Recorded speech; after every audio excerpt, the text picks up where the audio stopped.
Agora a gente recebe um parceiro da Abras, o diretor de atendimento ao varejo da Nielsen IQ, senhor Domênico Temaroli Filho. Boa tarde, pessoal, tudo bem?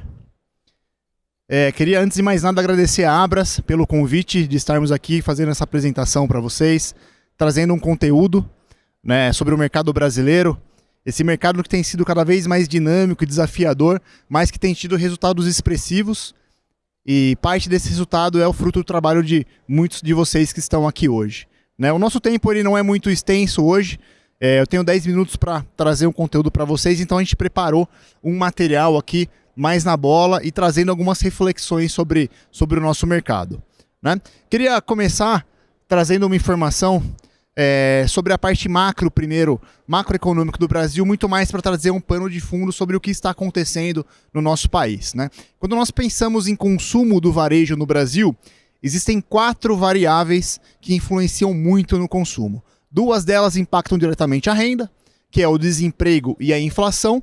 Quando nós olhamos para a inflação no Brasil, pela primeira vez desde 2020, nós tivemos uma inflação dentro da meta do Banco Central, em 4,6%, né?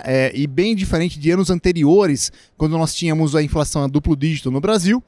E o desemprego, nós fechamos o ano passado, 2023, com uma taxa de 7,9%, né? 7,4%, uma taxa, para que vocês tenham ideia, né, a menor taxa do desemprego, desde que o desemprego começou a ser mensurado no Brasil, foi 6,9%. Ou seja, 7,4% se mostra uma taxa positiva, né, no nosso país. Então, das 4 variáveis, 2 são positivas, outras 2 já acendem um sinal amarelo. A primeira delas é a confiança, e eu vou falar aqui da confiança do consumidor, né? A gente nota desde setembro do ano passado, né, um declínio na taxa de confiança. Nós chegamos em janeiro com uma taxa de confiança do consumidor em 90,8, né? Quanto mais acima de 100, mais otimista o brasileiro está para o consumo, quanto mais abaixo, mais pessimista ele está, né? Essa taxa que nós temos a confiança do consumidor, ela acontece principalmente pelo endividamento das famílias brasileiras, né? Hoje, 78% das famílias brasileiras encontram-se endividadas, o que não necessariamente é ruim, porque mostra pra gente que elas estão consumindo, mas esse dado começa a ser ruim a partir do momento em que existe a inadimplência. E a inadimplência no Brasil já está em 40%.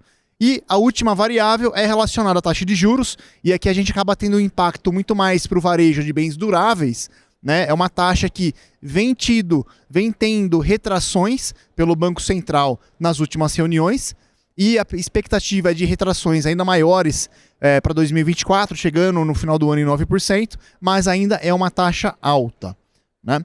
Essas movimentações no varejo, né, no cenário, elas acabam promovendo algumas transformações nos hábitos de compra e de consumo do brasileiro.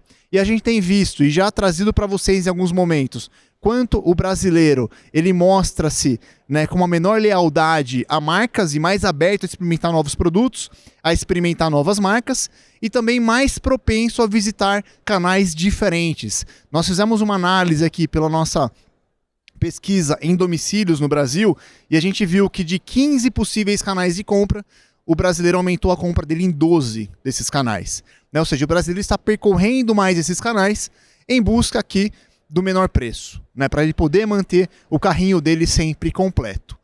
Isso faz com que a ativação desse consumidor, desse shopper, seja mais complexa, tanto para a indústria quanto para varejo, visto que nós estamos falando do mesmo shopper, buscando por vezes o mesmo produto, mas em lojas diferentes, com motivações de compras diferentes. E ativar esse shopper começa a ser uma tarefa cada vez mais complexa, né? Em relação à ativação do shopper durante essa jornada de compra dele, um fator que nós temos visto também é uma intersecção cada vez maior entre o varejo online e o offline. Então, por vezes, compras que acontecem no varejo offline, elas começaram no online através de uma pesquisa de preço, por exemplo, e compras que aconteceram no online, elas começaram também no offline, né, através da busca, né, desse shopper, de um vendedor na loja para buscar informações sobre um produto, por exemplo. Mas essa missão online e offline está cada vez mais integrada.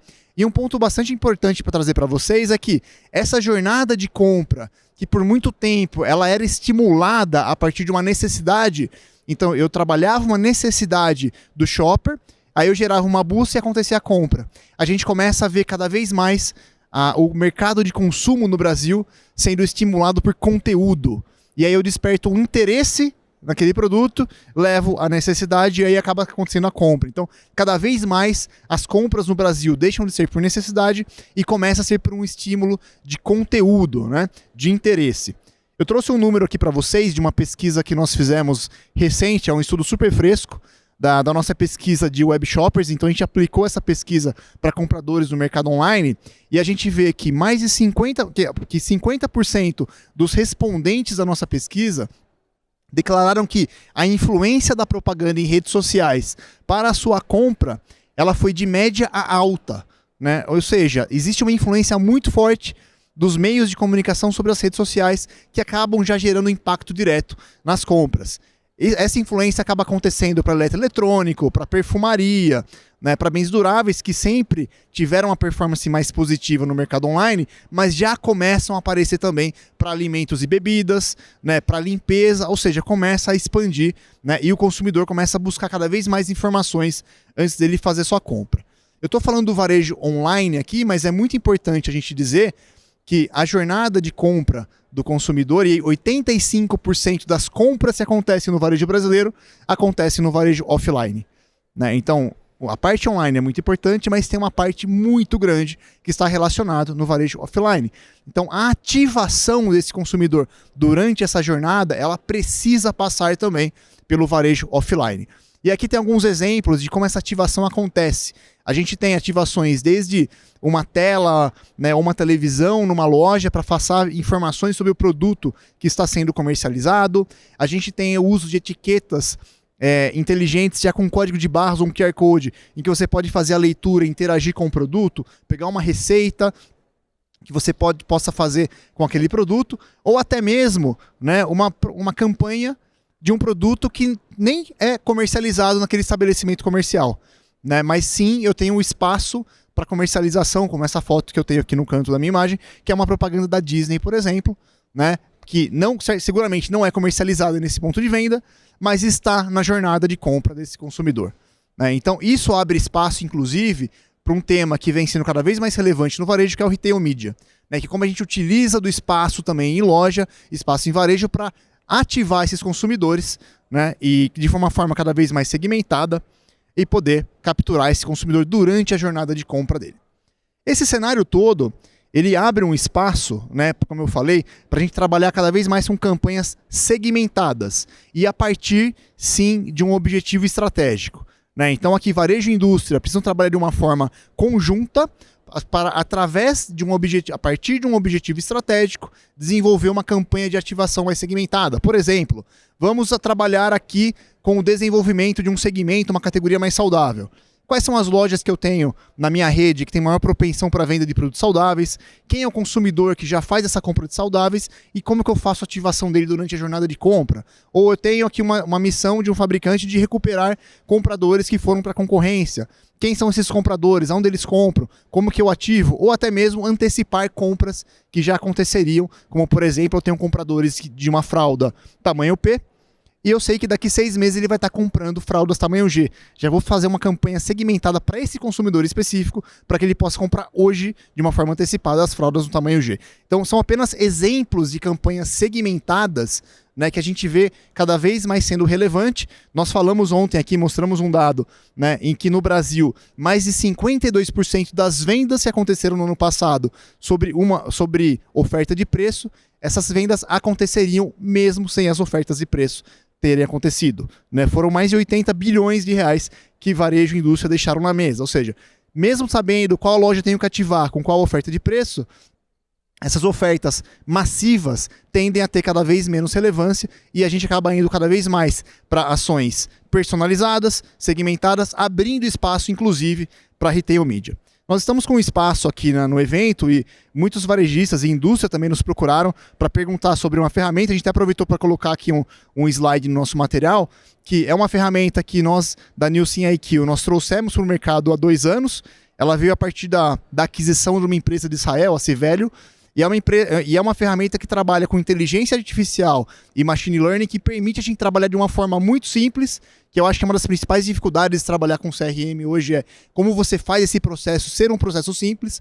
Essa ferramenta consegue trabalhar de uma forma simples na segmentação dos consumidores e também depois na avaliação dos resultados, no desenho das ofertas entre os produtos para atingir essa segmentação e depois fazer a mensuração desses resultados das campanhas que aconteceram. Depois, se alguém tiver um interesse em conhecer um pouco mais sobre o Activate, a gente também está disponível para falar com vocês sobre isso. E para fechar o meu material, que o meu tempo já está se esgotando, né, acho que dado todo esse cenário que eu trouxe para vocês do contexto e dessa mudança na jornada de compra do consumidor, como está o varejo brasileiro em 2024? Como que esse varejo tem se demonstrado? Né? Eu trouxe aqui uma informação super fresca para vocês, já de atualização do mês de março.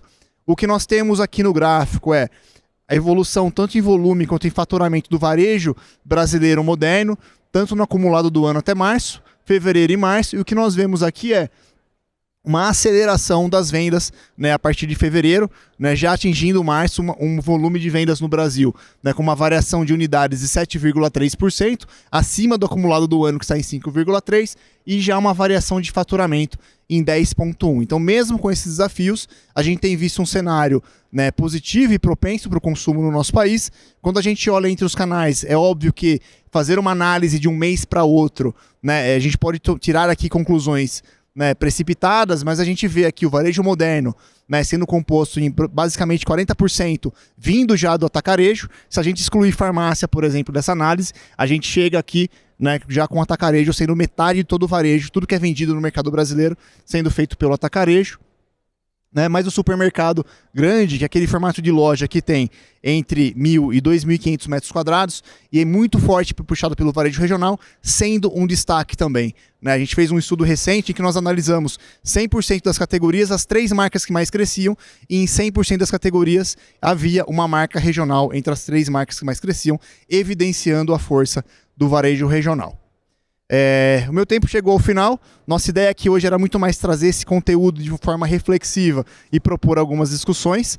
Eu encerro por aqui a nossa participação e fico à disposição junto com a minha equipe, né, para qualquer discussão também que se faça necessário. Pessoal, muito obrigado pela participação, pela atenção e bom evento a todos.